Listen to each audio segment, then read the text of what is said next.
आता आपण पाहणार आहोत पेशिका अंगाविषयी। बघा, पेशिका अंगाविषयी अंगकाविषयी आता आपण काय करणार आहोत तर पेशिका अंगकाविषयी आपण आता माहिती घेणार आहोत। तर मुलांना आपला जो पुढचा पॉइंट आहे तो आहे पेशी भित्तिका।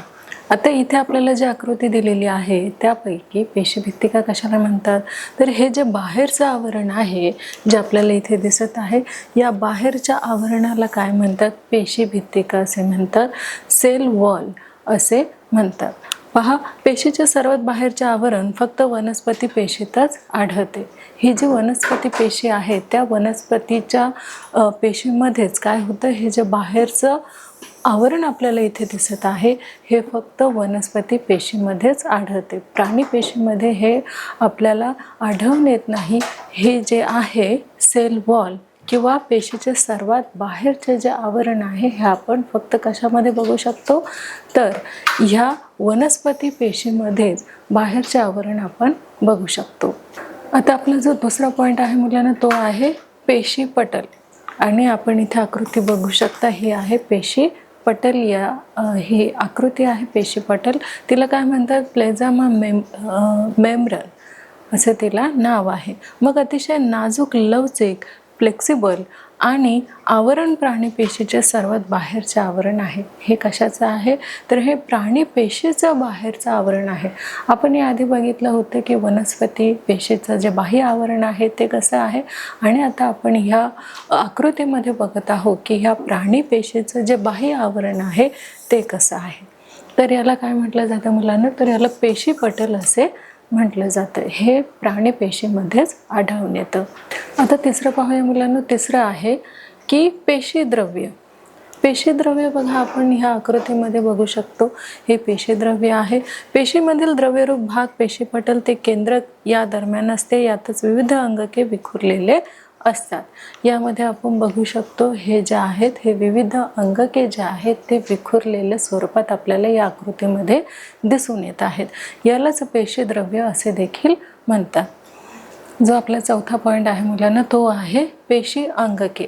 आता पेशी अंगकेलाच काय म्हणतात सेल, ऑर्गन सेल्स असे देखील आपण ह्या आकृतीला म्हणू शकतो।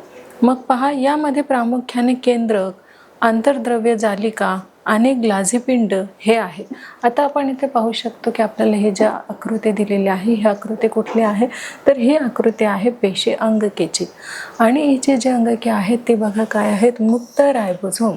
कुठे आहेत मुक्त रायबोझोम तर हे जे डॉट डॉट स्वरूपात आपल्याला दिसत आहे ते काय आहेत तर मुक्त रायबोझोम हे आहेत। मग बघा लयकारिका, हे जे आपल्याला वर्तुळ स्वरूपात इथे दिसत आहे ते आहे लयकारिका। आणि त्यानंतर पेशीपटल, इथे आहे पेशीपटल। त्यानंतर बघा ग्लाझीपिंड, हे जे आपल्याला दिसत आहे ते काय आहे तर ते आहे गॉल्जी पिंड। नंतर आहे केंद्रक। आता याच्या आतमध्ये जे आहे त्यालाच काय म्हटलं जातं तर केंद्रक असे म्हटलं जातं। मग बघा आंतरद्रव्य जालिका, आणि ही जी जालिका आहे ती कशी आहे तर आंतरद्रव्य जालिका आहे। मग बघा रिक्तिका, ही आहे रिक्तिका। त्यानंतर आहे तंतुकणिका। बघा आपल्याला इथे आकृतीमध्ये दिसत आहे तंतुकणिका। आणि ह्या सगळ्या काय आहेत तर त्या प्राणी पेशी आहेत। पुढे पाहूया मुलांना, बघा लवकारिका, रिक्तिका, तंतुनिका। आता हे आपण इथे बघितलं आहे की ह्या प्राणी पेशीमध्ये कुठली कुठली नावं आहेत ते आपण बघितलं आहे की याला केंद्रक असे म्हणतात, तसेच याला आंतरजालिका असे म्हणतात, याला रिक्तिका असे म्हणतात। त्याचप्रमाणे हे आहे तंतुकणिका। हे सगळे जे नावं आहेत तेच आपल्याला इथे दिलेली आहेत। तर पुढचा आपला पॉइंट बघा काय आहे मुलांना तर केंद्रक हे पेशीचे सर्वात महत्त्वाचे अंगक आहे। आता ही कुठली आकृती आहे तर पहा मुलांना, ही आहे वनस्पती पेशी। याआधी आपण कुठली पेशी बघितलेली तर प्राणी पेशी बघितलेली, आणि ही जी आकृती आहे ती आहे वनस्पती पेशीची। त्यामध्ये बघा पेशी भित्तिका आपल्याला ही दिसेल आहे, पेशी भित्तिका सेल वॉल आपण त्याला असे म्हणतो। तर ही जी आपल्याला भित्तिका दिसत आहे तिला म्हणतात पेशी भित्तिका। त्यानंतर बघा हरित लवक, हे जे आपल्याला दिसत आहे इथे त्याला म्हणतात हरित लवक। त्यानंतर पेशीद्रव्य, हे जे छोटे छोटे डॉट दिलेले आहे त्याला म्हणतात पेशीद्रव्य। मग बघा मुक्त रायबोझोम, हे आहेत मुक्त रायबोझोम। त्यानंतर बघा याला पेशी पटल असे म्हणतात. ही जी लाईन आपल्याला दिसत आहे पेशी भित्तिकामधली ती आहे पेशी पटल. नंतर बघा ग्लॉजी पिंड, ह्याला काय म्हटलं जातं तर ग्लॉजी पिंड असे म्हटलं जातं. मग बघा हा आहे केंद्रक, ही आहे आंतरद्रव्य जालिका, त्यानंतर हे आहे रिक्तिका आणि याला म्हणतात तंतू कणिका. तर पहा आपण जी प्राणीपेशी बघितली होती त्यामध्ये आपण हरित लवक हे पाहिलेलं नव्हतं आणि हरित लवक जे आहे ते फक्त वनस्पती पेशीमध्येच आपल्याला आढळून येतं. ते प्राणीपेशी मध्ये आपल्याला हरितद्रव्य हे जे आहे ते बघायला मिळणार नाही. ते फक्त कुठे मिळणार आहे तर हरित लवक हे फक्त वनस्पती पेशीमध्ये असतं. आपण बघतो की वनस्पती स्वतःचं अन्न स्वतः तयार करत असते. कशाच्या आधारे तर सूर्यप्रकाशाच्या आधारे आणि पाण्याच्या आधारे काय करत असते वनस्पती स्वतःचं अन्न स्वतः तयार करत असते. म्हणून त्या पेशीमध्ये हरित लवक हा जो घटक असतो तो उपलब्ध असतो. पुढे पाहूया. बघा केंद्रक हे पेशीचे सर्वात महत्त्वाचे अंगक आहे. त्याच्या भोवती दुहेरी सचित्र पटल असते. पेशींचे सर्व कार्य केंद्रकच नियंत्रित आहे. बघा हे जे सर्व कार्य आहे ते केंद्रकच कसं असतं तर नियंत्रित करणारं असतं. दुसरा पॉईंट पाहूया. आंतरद्रव्य जालिका हे एक विस्तृत जाळीदार अंगक आहे. हे रायबोझोमने तयार केलेल्या प्रथिनात आवश्यक बदल करून त्यांना ग्लॉजी पिंडाकडे पाठवते. म्हणजे बघा इथे ग्लॉजी पिंड आणि मुक्त रायबोझोम या दोघांचा आपल्याला काय दाखवलेला आहे तर फरक दाखवलेला आहे. इथे काय सांगितलेलं आहे आंतरद्रव्य जालिका हे काय आहे एक विस्तृत आहे आणि जाळीदार अंगक आहे. काय सांगितलेलं आहे आंतरद्रव्य जालिका ही कशी आहे तर विस्तृत आहे आणि ती कशी आहे तर जाळीदार अशी अंगक आहे. मग हे रायबोझोमने तयार केलेल्या प्रथिनात आवश्यक बदल करून त्यांना कुठे पाठवलं जातं तर त्यांना ग्लॉजी पिंडाकडे पाठवलं जातं.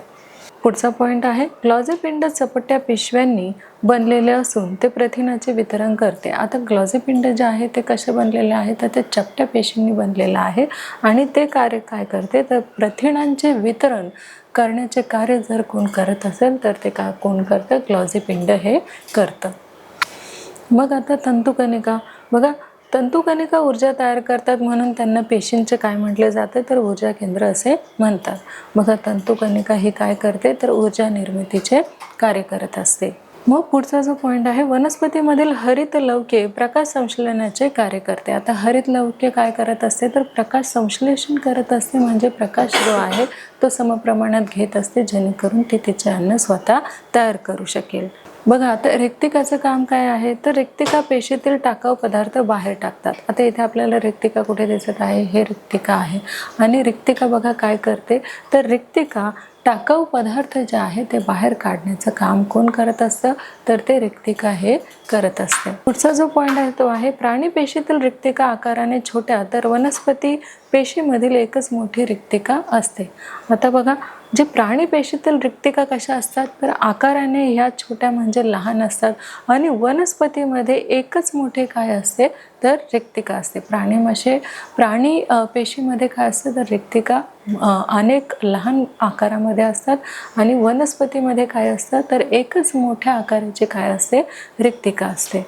मग बघा प्राणी पेशीतील रिक्तिका आकाराने छोट्या तर वनस्पतीमधील रिक्तिका ह्या मोठी रिक्तिका असते. इथे आपण बघू शकतो ही कसली आहे तर वनस्पती पेशीमधील एक मोठी रिक्तिका आहे. आता आपण पुढचा पॉईंट पाहणार आहोत तो आहे सूक्ष्मजीव. बघा आपल्याला कसलं चित्र दिसत आहे तर आपण इथे बघू शकतो हे आहे आपली पृथ्वी. तर पृथ्वी तलावर असंख्य काय असतात तर सजीव आहेत. आपल्याला फक्त प्राणी पशु पक्षी आणि मानवी प्राणी हे एवढेच सजीव नसून असेही आणखी सजीव आपल्या पृथ्वी तलावरती आहेत जे आपल्याला डोळ्यांनी देखील दिसत नाही. असे कोट्याधीमध्ये काय आहेत तर सजीव या पृथ्वी तलावरती आहेत. ते आपल्याला कळणार आहेत की आणखी सजीव कुठे आहेत जे सजीव आहेत पण आपल्याला डोळ्यांनी सुद्धा काय होत नाही ते दिसत नाही. पहा आपण पृथ्वी बघितलेली आहे आणि पृथ्वीमध्ये किती सजीव आहे तर इथे आपण पाहू शकतो. बघा इथे आपल्याला प्राणी पशु झाडे झुडपे दिसत आहेत. हे सगळे काय आहेत तर हे सगळे सजीव आहेत. मग बघा जे आपल्या डोळ्यांनाही सहज दिसत नाही ते पाहण्यासाठी सूक्ष्मदर्शकाचा वापर केला जातो. असे सजीवांना काय म्हटलं जातं, तर सूक्ष्मजीव असे म्हटलं जातं. का?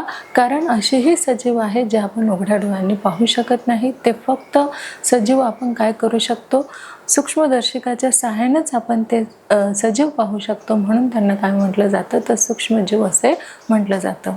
पहा, आपण ही जी मशीन आहे ही सूक्ष्मदर्शिका आहे ते आपण बघितली होती की याद्वारे आपण काय करू शकतो की जे आपल्याला डोळ्यांनी सजीव दिसत नाही त्या या मशीनद्वारे आपण काय करू शकतो, या सूक्ष्मदर्शिकाद्वारे आपण इथे हे जे सजीव आहे जे आपण पाहू शकत नाही ते या मशीनद्वारे किंवा या सूक्ष्मदर्शीद्वारे आपण ते सजीव पाहू शकतो. इथे आपल्याला चित्रामध्ये दिलेलं आहे की हे जे सगळे सजीव आहेत ते कसे आहेत, जिवंत आहेत, ते सजीव आहे, पण ते आपण डोळ्यांनी पाहू शकत नाही. मग कशाने पाहू शकतो, तर सूक्ष्मदर्शिकाच्या सहाय्याने. हे जे इलेक्ट्रॉनिक सूक्ष्मदर्शी आहे याच्या सहाय्याने आपण काय करू शकतो, हे असंख्य सजीव आपण पाहू शकतो.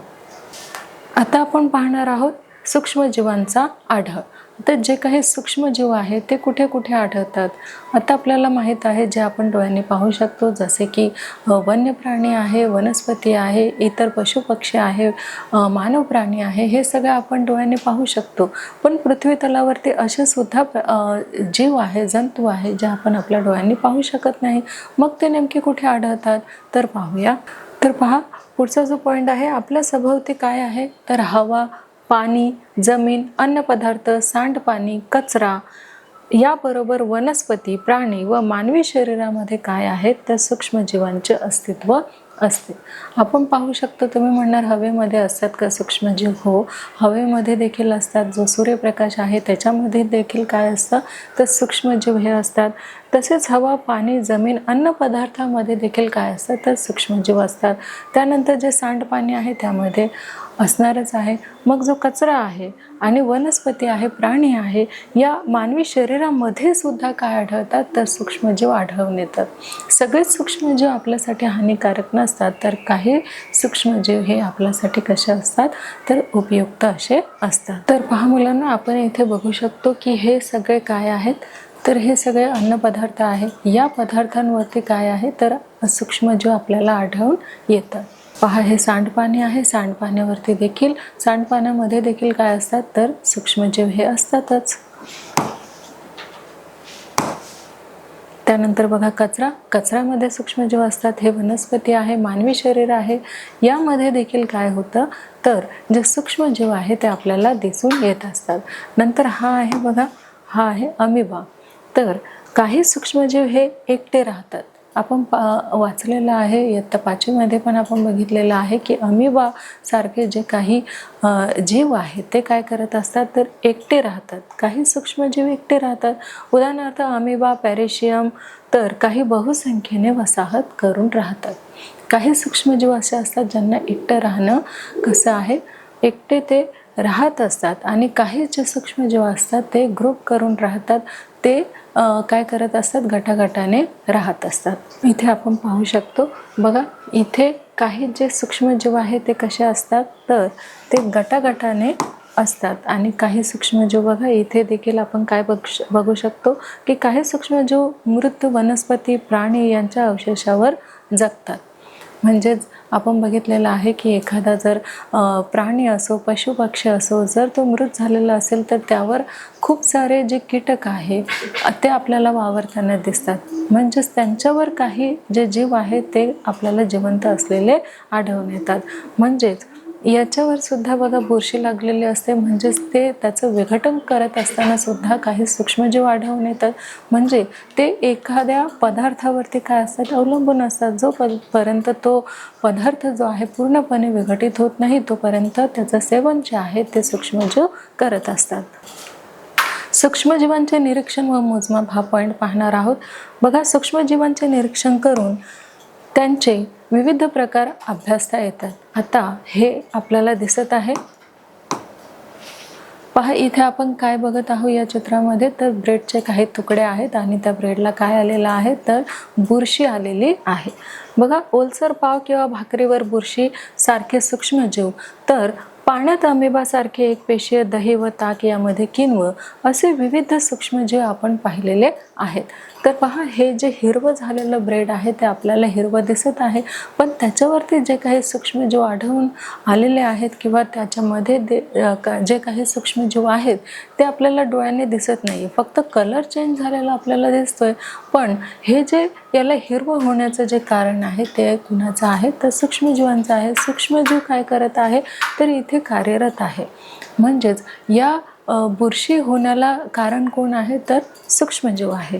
हे त्याचं काय करत आहेत, तर ते खात आहेत, तिथे राहत आहेत. म्हणून काय होत आहे, तर ह्या ब्रेडचा जो कलर आहे तो चेंज झालेला आहे. साहजिकच इथे सूक्ष्मजीवांनी काय केलेलं आहे, तर हा पूर्ण ब्रेड जो आहे तो काबीज केलेला आहे.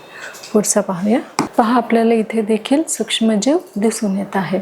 हे दही आहे, या दह्यामध्ये सुद्धा किण्व असतं. बघा, जसं आपण बघू शकतो दूध, दही किंवा इतर जे काही दुग्धजन्य पदार्थ आहेत त्यामध्ये सुद्धा काय असतं, तर सूक्ष्मजीव असतं. जसं आपण इथे बघू शकतो काय आहे, तर हे दही आहे आणि ह्या दहीमध्ये आपल्याला इथे काय आढळून येत आहे, तर किण्व नावाचा जे काही सूक्ष्मजंतू आहे ते आपल्याला आढळून येत आहे.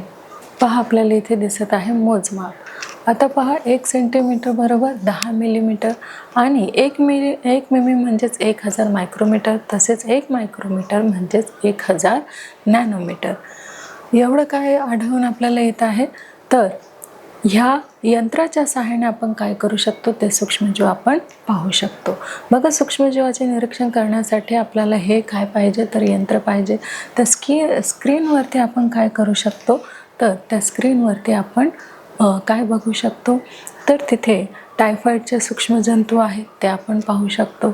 आणि बघा, हे आहे पोलिओ विषाणू, 28 नॅनोमीटरचे ते आहेत. हे सगळे काय आहेत, तर हे सूक्ष्मजीव आहेत आणि त्यांचं मोजमाप केलेलं आहे, सायन्सतर्फे झालेलं आहे. तर सूक्ष्मजीवांचे स्वरूप आपण पाहणार आहोत.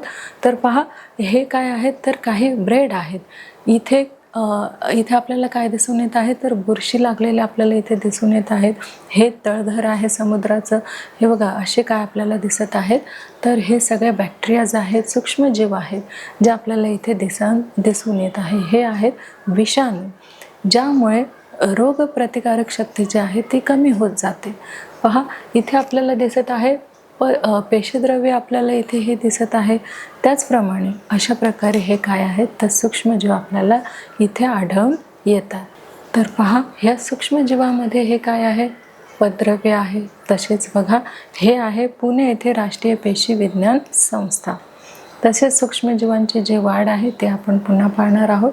तर बघा, सूक्ष्मजीव जे आहेत ते कुठे कुठे राहतात, तर ऑक्सिजन न घेता काही सूक्ष्मजीव जे असतात ते जगू शकतात. तर पहा, ते कसे जगू शकतात, तर अगदी खोलवर राहून सुद्धा गरम झऱ्यामध्ये सुद्धा सूक्ष्मजीव जे आहेत ते जिवंत राहू शकतात. हे सगळे काय आहेत, तर हे सगळे सूक्ष्मजीव आहेत. आता हे सूक्ष्मजीव जिवंत कसे राहतात, तर ते स्वतःभोवती काय करत असतात, तर कठीण कवच करतात आणि त्याद्वारे ते काय करतात, तर ते जिवंत राहू शकतात.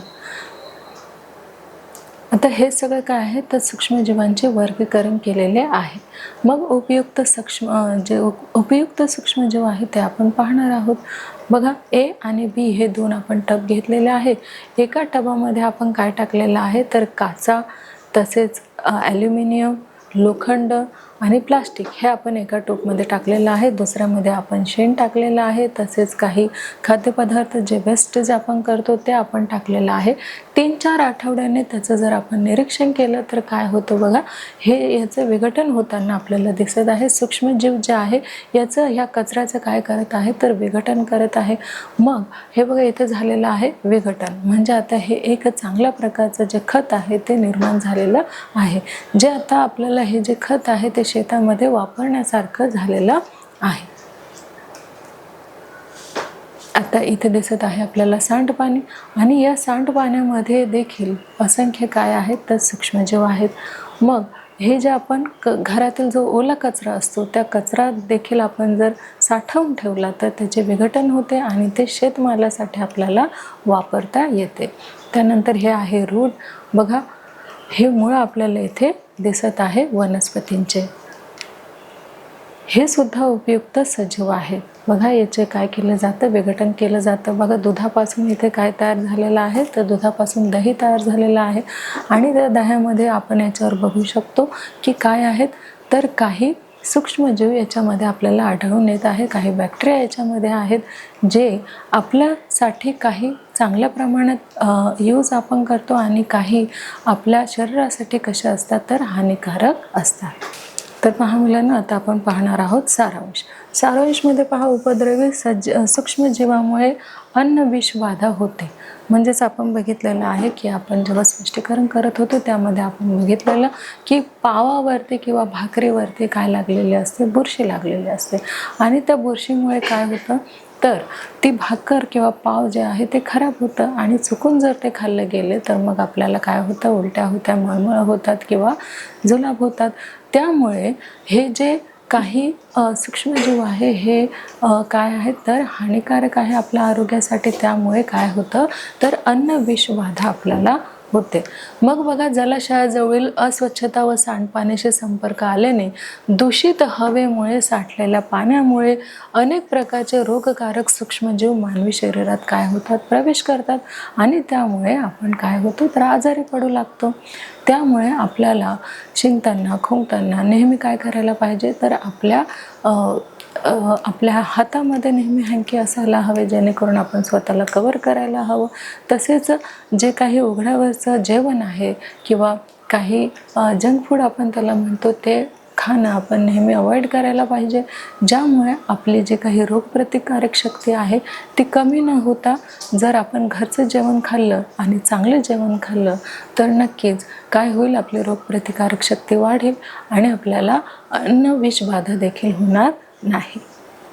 म्हणून सगळ्यांनी काय करायचं आहे तर जे काही सांडपाणी आहे त्या पाणी दूषित आहे की शुद्ध आहे, पाणी देखील आपल्याला काय करायचं आहे तर उकळून प्यायचं आहे. म्हणजे स्वतःची काळजी आपल्याला काय करायचं आहे, स्वतःच घ्यायची आहे, जेणेकरून आपण आजारी पडणार नाही.